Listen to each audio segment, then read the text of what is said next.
Ngayon po guys at mga ka-sexy, so magluluto po ako ng pork chop adobo. Ito po yung ating trademark ng mga Filipino, yung adobo. So ito po ngayon yung aking lulutuin. So for the first time po magluluto po ako ng pork chop adobo. So first, lagay po natin yung canola oil. Ayan. And then, tignan po natin kung mainit na po yung mantika or canola oil. Tapos, iprito po natin yung pork chop.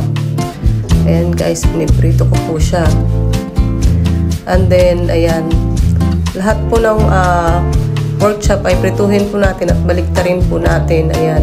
So, ayan na po guys.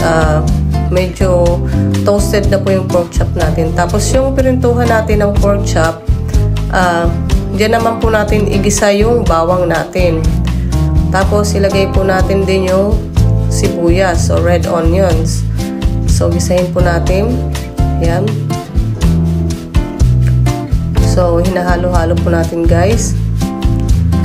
And then, ilagay na po natin yung pork chop natin na prinito. Ayan guys. And then, lagyan na po natin ng soy sauce. Ayan. And then, lagyan din po natin ng kaunting white vinegar or sukang puti. And then, lagyan po natin ng ground black pepper. So, always po mayroong ganyan para po pampalasa.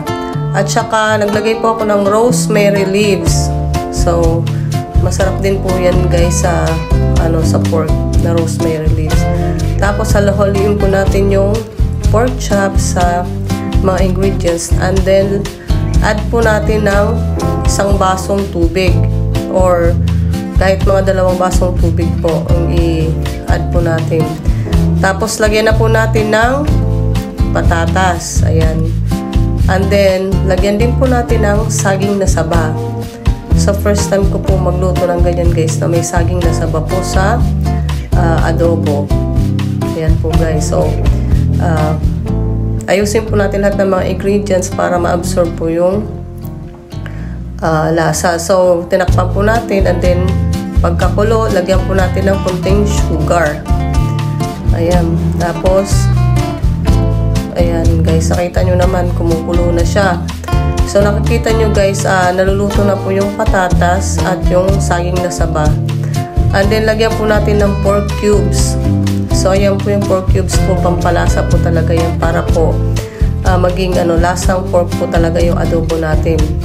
At pagkatapos, lagyan po natin ng siling haba. So, napakasarap po talaga ng adobo pag merong siling haba. So, ayan guys. Nahalo-halo ko na po ulit yan. Yan, para ma-absorb ng lahat ng ingredients yung sabaw. So, ayan guys. Pakuloyin po muna ulit natin. Ayan. Kita nyo naman guys. Malapit na po yan maluto. So, pakuloyin pa rin po natin ng mga ilang minuto. And then, ayan na po siya guys.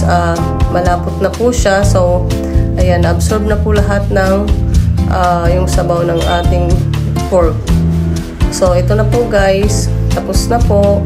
Enjoy! Thank you.